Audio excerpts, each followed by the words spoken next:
안녕하세요. 캔들피그와 김하백의 나불대화 시간입니다. 이번에 한국은행에서 한 자료가 나오고 나서 뉴스 경제면에서 가계의 여윳돈이 굉장히 빠르게 말라가고 있다는 그런 기사들이 쏟아지고 있는데요. 시중에 운용할 수 있는 자금이 크게 줄어들었다는 이야기인데, 이대로라면 안 그래도 지금 경기 상황 안 좋은데 앞으로 더 문제라는 이야기가 되겠죠.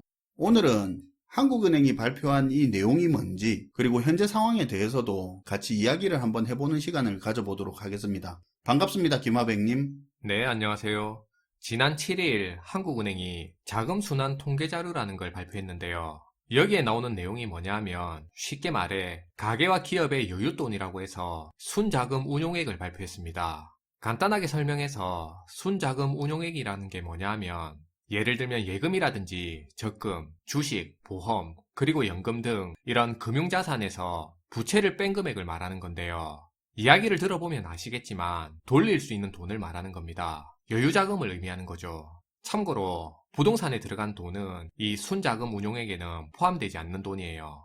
부동산 자산은 안 들어가고 본인이 가진 현금이나 금융자산에서 부채를 제외한 거네요. 근데 부동산은 왜 안 들어가는 겁니까? 네, 이게 왜 그러냐면 이 자금순환 통계라는 게 금융자금의 흐름을 파악하는 게 중요한 포인트거든요. 근데 부동산은 금융자산에 비해서 빠르게 현금화할 수 있는 자산도 아닐 뿐더러 금융자산처럼 실시간으로 명확한 가치평가도 안 되고, 가치평가를 했다 하더라도 누가 했냐에 따라 가격이 다르고 평가도 복잡하다 보니까 부동산은 별도의 통계로 따로 관리를 하거든요. 아무래도 부동산은 금융자산에 비해서 황금성도 떨어지고 시중에 돈이 도는 관점에서 봤을 때 부동산을 포함해버리면 불필요한 착시를 줄 수도 있겠네요. 그쵸.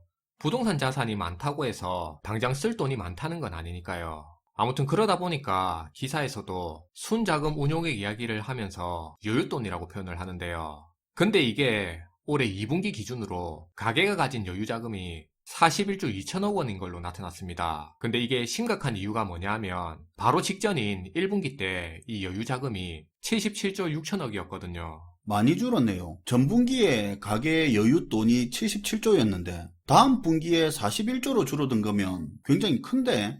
네, 3개월 만에 가계 여유 자금이 43.3%나 급감한 겁니다. 너무 많이 줄어든 것 같긴 한데, 그런데 이렇게 가계의 여윳돈이 확 줄어든 이유가 뭡니까? 이게 한국은행의 발표 자료를 보면 가계가 주택담보대출을 중심으로 가계대출을 확 늘렸다는 거예요. 자료를 보면 지난 2분기에만 가계가 은행 등의 금융기관에서 빌린 돈이 14조 6천억 원으로 지난 1분기 1조 4천억 원에 비해 10배나 넘게 늘었다고 발표를 했습니다. 앞에서도 이야기했지만 현금이나 금융자산 가진 거에서 부채를 뺀 게 이 순자금 운용액, 다시 말해 여윳돈인데, 이게 한 분기 동안에 부채가 너무 많아지다 보니까 가계 여윳돈이 크게 줄었다는 건데요. 그 중에서도 주택담보대출을 중심으로 빚을 너무 많이 늘렸기 때문에 결론적으로 현재 가계가 가진 이 여유자금이 확 줄었다는 이야기를 하고 있는 거고, 뉴스에서도 집을 많이 사서 가계 여윳돈이 줄어들었다고 이야기를 하고 있는데요. 그런데 우리가 이번에 나온 한국은행의 이 발표 내용을 보면서 사실 다르게 생각해봐야 할 포인트가 있습니다. 앞서 말한 이 여윳돈이 줄어든다는 건 현금과 금융자산, 그냥 지금부터는 편의상 돈이라고 표현을 할게요. 내가 가진 돈에서 부채를 제한 게 이 여윳돈이니까 내가 가진 돈은 별 차이가 없는데 부채만 더 늘어서 여윳돈이 줄어든 결과로 나올 수도 있고요. 그게 아니면 부채는 그대로인데 내가 가진 돈이 줄어들어서 여윳돈이 줄어들 수도 있는 겁니다. 그것도 아니면 내가 가진 돈과 금융자산이 주는데 동시에 거기에 부채까지 늘어서 여윳돈이 큰 폭으로 줄어들 수도 있는 거고요. 아무튼 주택담보대출이 크게 늘어서 가계 여윳돈이 줄었다는 한국은행의 이 발표 내용이 틀린 내용은 아니에요. 그런데 문제는 주택담보대출이 늘어난 게 가계 여윳돈을 줄어들게 한 대표적인 이유 중에 하나일 뿐인데, 근데 언론을 비롯해서 가계가 가진 돈이 감소하고 있다는 이야기는 쏙 빼놓고 마치 사람들의 소득이나 가진 돈은 별 문제 없는데 집 산다고 대출 많이 받는 바람에 여윳돈이 줄어든 것처럼 그게 전부인 것 마냥 그렇게 두리뭉실하게 표현을 한단 말이에요. 가계 여윳돈이 크게 감소했으면 당연히 내수 경기나 연체율 전망 등 그런 내용을 언급을 해야 되는 건데, 이런 것들은 다 빼놓고 요걸 다르게 틀어서 다른 사람들이 지금 집을 엄청 많이 사고 있구나 하고 그렇게 보이게 하는 기사들이 지금 도배되고 있거든요. 제가 이거 그냥 하는 소리가 아니라 영상 보시고 검색창에 여윳돈이라고 한번 쳐보세요. 관련 기사들이 뭐가 나오냐면 가계 여윳돈이 크게 감소하고 있다고 말하면서 남들은 주머니 탈탈 털어서 집을 사고 있는데 너희들은 뭐하니 같은 그런 뉘앙스를 풍기는 기사들이 엄청 많거든요. 사실 그럴 만도 한 게 지금 아파트 거래 뚝 끊겨서 전전긍긍하고 있으니까 분위기를 띄워야 되겠죠. 뭐 말은 서울 부동산 시장이 불장인 것처럼 이야기를 하는데 실제로 거래량은 급감했거든요. 서울 아파트 거래량 7월에 8,800건 정도 되던 게 9월에 2,000건 정도로 엄청나게 감소했거든요. 10월 현재도 100건 정도밖에 안 되고요. 네, 맞아요. 가계 여유 자금이 감소하고 있는 부분을 다들 집 사느라 그렇다는 식으로 그게 모든 이유인 것 마냥 그렇게 포장해버리는데 실제로 사람들이 가지고 있던 돈은 안 줄었는데 부채만 늘어난 게 아니거든요. 개인들의 현금 여력이 빠르게 줄어들고 있는 이 부분에 포인트를 맞춰야죠. 지금 가계가 가지고 있는 돈과 소득이 줄고 있고 앞으로 돈 쓸 여력이 적어지고 있다는데 포인트를 집중해야 되는 겁니다. 2분기에 여윳돈이 크게 줄어든 게 모든 사람이 다 집 사느라 그런 게 아니거든요. 소비의 주체인 가계가 개인들이 빠르게 무너지고 있다는 이 부분에 집중을 해야 되는 거죠. 그럼 개인들의 경제 상황이 망가지고 있는 이 문제가 순서상으로 보면 어떤 계층에서 제일 먼저 드러나게 될까요? 뭐 소득이 적은 사람, 여윳돈이 적은 계층에서 문제가 먼저 생기겠죠. 맞아요. 상식적으로 보더라도 당연히 목돈이 없는 사회 초년생을 비롯해서 청년층, 그리고 이금융권, 카드사 등의 빚 많은 사람들, 소득이 불안정한 서민층을 중심으로 기본적으로 이런 취약계층부터 충격받고 문제가 나타나게 되겠죠. 이 사람들은 실제 월급 한두 달만 끊겨도 모아놓은 목돈 자체가 부족한 사람들이다 보니까 굉장히 취약하거든요. 실제 이미 이런 계층에서 무너지고 있는 현상이 굉장히 심각하게 나타나고 있습니다. 한번 보자고요. 우리가 보통 3곳 이상의 금융기관에서 돈을 빌린 사람들을 다중채무자라고 해요. 이렇게 다중채무자라고 따로 언급을 하는 게 연체 가능성이 상대적으로 높은 채무자 그룹이라서 그렇게 따로 이야기를 하죠. 그쵸. 지금 저축은행에서 대출받은 고객들 중에 4명 중에 3명이, 즉 75%가 다중채무자인 상태라고 합니다. 그리고 저축은행에서 나간 대출 중에 42%는 5곳 이상에서 돈을 빌린 그런 다중채무자들이라고 하고요. 아, 5곳이면 돈줄이 많이 막힌 사람인데 그게 절반 가까이 된다는 겁니까? 네. 그러다 보니까 이게 상식적으로 연체율은 치솟을 수밖에 없는 거죠. 참고로 지난 6월 말 기준으로 자산 순위 상위 10개 저축은행의 평균 연체율이 7.9%에 이르고 있어요. 전년 동기 5.2%보다도 2.7%포인트나 더 뛰었죠. 게다가 부동산 PF 연체율은 이미 10%를 넘겨서 14%에 이른 상태고요. 이러다 보니 저축은행에서 충당금 부담에 연체 리스크 비용이 너무 커져버리게 돼서 대출 문턱을 높여버리는 바람에 그 풍선 효과로 카드론으로 이제 사람들이 엄청 많이 몰려버리게 됐고, 그러니 또 이젠 카드론에서 연체액이 엄청 커지면서 최근에 1조 4천억이라는 카드 대란 이후로 최대 규모의 연체액에 이른 상태가 됐습니다. 그만큼 지금 가게가 돈이 말라버린 상태가 된 겁니다. 그리고 우리가 웬만하면 통신비, 휴대폰 요금은 잘 안 밀리잖아요. 뭐 그게 얼마 안 되니까. 네, 아시는 분들은 다 아실 거예요. 휴대폰 요금까지 밀릴 정도라면 사실 그 사람 상황이 거의 끝까지 간 겁니다. 대충 다 아실 거예요.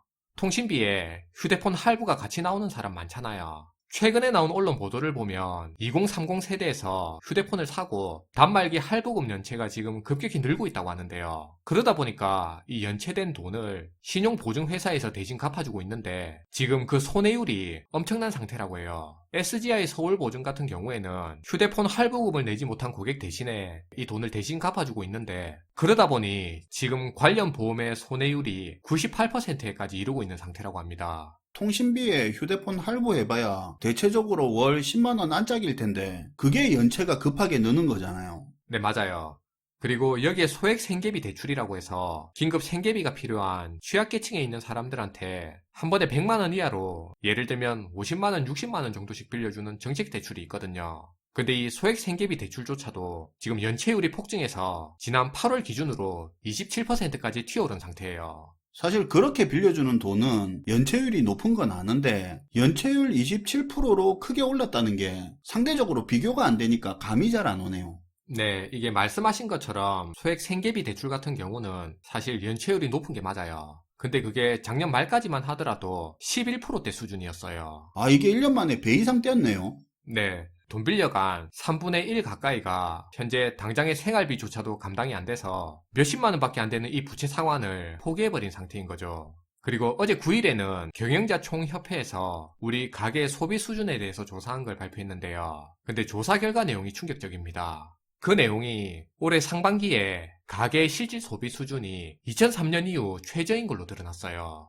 실질 소비 수준이 뭐냐 하면 물가 상승의 영향을 제거한 상태에서 경제 주체들의 실질적인 소비 수준을 보여주는 지표인데, 이게 과거에 신용불량자 수백만 명 폭증으로 충격이 심각했던 2003년 카드 대란 이후 현재 최저인 걸로 나타났다는 거예요.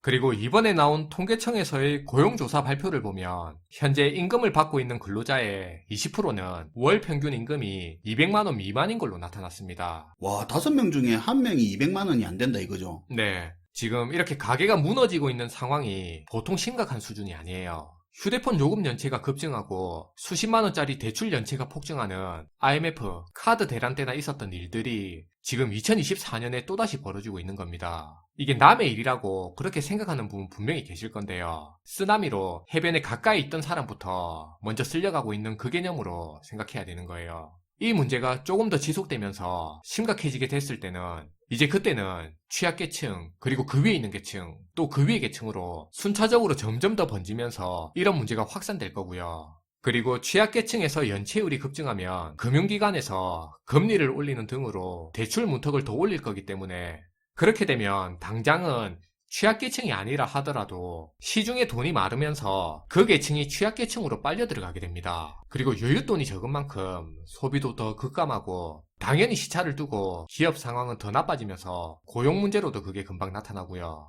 그리고 지금 가계가 가지고 있는 여윳돈이 이전에 비해 빠르게 감소하고 있는 상태이기 때문에 생각보다 버틸 여력이 많이 없습니다. 그렇기 때문에 지금 이 문제가 조금만 더 지속되면은 상황이 굉장히 빠르게 나빠질 가능성이 높아요. 그래서 저희가 몇 년 전부터 그동안 계속 강조했던 얘기가 목돈 쌓아놔야 된다, 여윳돈을 마련해놔야 된다고 그렇게 계속 강조한 거예요. 이 부분에 포커스를 두고 우리가 집중해서 봐야 된다는 거예요. 그리고 이번에 한국은행에서 나온 자료에 있는 내용이긴 한데, 지금 기업들도 마찬가지로 순이익은 줄면서 빚은 또 굉장히 늘고 있어요. 그리고 이게 실제로 언론에서 많이 안 다루고 있어서 그렇지 구조조정도 지금 많이 하고 있잖아요. 맞아요. 지금이야 언론에서 기업들 구조조정하는 거 막 안 떠들어대서 그렇지, 만약에 우리가 잘 알고 있는 큰 주요 기업들이 대규모 구조조정하는 게 공식적으로 몇 건만 터져 나오기 시작하면 기존에 구조조정을 진행하고 있는데도 불구하고 보도 안 되고 있던 내용들까지 전부 다 묶어서 한 방에 다 터져 나올 겁니다. 마치 갑자기 구조조정이 본격화돼서 진행되는 것 마냥 엄청나게 기사들이 다 쏟아져 나올 거예요. 그러면 그 분위기 속에서 불안감이 커지니까 안 그래도 없는 여윳돈에 가계 소비는 더 움츠러들면서 악순환이 시작될 가능성도 높고요. 한국은행이나 통계청에서 말하는 그런 수치적인 지표를 떠나서 우리가 직접 살아가는 실생활에서 벌어지고 있는 현실에 귀를 기울여야 됩니다. 통계는 어차피 나중에 일 벌어지고 나서 나오는 겁니다. 현재 이런 리스크들이 계속 커지고 있는 상태이기 때문에 저희가 계속 강조하는 게, 자기가 지금 벌어들이고 있는 소득 앞으로도 안정적으로 계속 유지할 수 있게 더 집중하자. 쉽게 말하면 지금 다니고 있는 직장에서 안 잘리도록 더 잘하자는 거고, 그리고 앞으로 경제 상황이 어떻게 될지 모르기 때문에 여유 자금으로 목돈 마련할 수 있게 쓸데없는 투기는 하지 말라는 겁니다. 그나마 있을 때 여윳돈을 많이 쌓아 놓자는 거예요. 우리가 위기의 상황에서 돈이 없으면 시간에 쫓기게 되고 선택이 제한될 수밖에 없다는 부분을 꼭 생각해 봐야 될 것 같습니다. 그렇게 되면 결국은 더 나쁜 조건을 받아들일 수밖에 없거든요. 불안정할 때일수록 준비되어 있는 여윳돈이 힘이 될 수 있다는 부분을 꼭 생각할 필요가 있을 것 같아요. 네, 오늘도 잘 들었습니다, 김하백님. 네, 감사합니다. 예전부터 대비해야 된다는 그런 이야기를 많이 했었는데, 사실 이제는 사업하시는 분들은 특히 더 체감하시겠지만 이제는 대비를 이야기할 정도로 여유 있는 그런 시점은 아닙니다. 이제는 지켜야 할 시점에 들어갔다고 봐야 할 것 같은데요. 정부가 어떻게든 대응을 하겠지, 금리를 내리면 좀 괜찮아지겠지 생각하시는 분들 계시겠지만, 그렇게 해서 될 일이었으면 진작에 해결이 됐겠죠. 지금까지 왔겠습니까? 대중매체를 통해서 누군가 목적을 가지고 만들어내는 분위기에 놀아나기보다는 지금 내 눈앞에 보이는 현실, 내 귀에 실제로 들리는 이야기에 관심을 가질 때인 것 같습니다. 시청해주셔서 감사하고요. 지금까지 나불대화 시간이었습니다.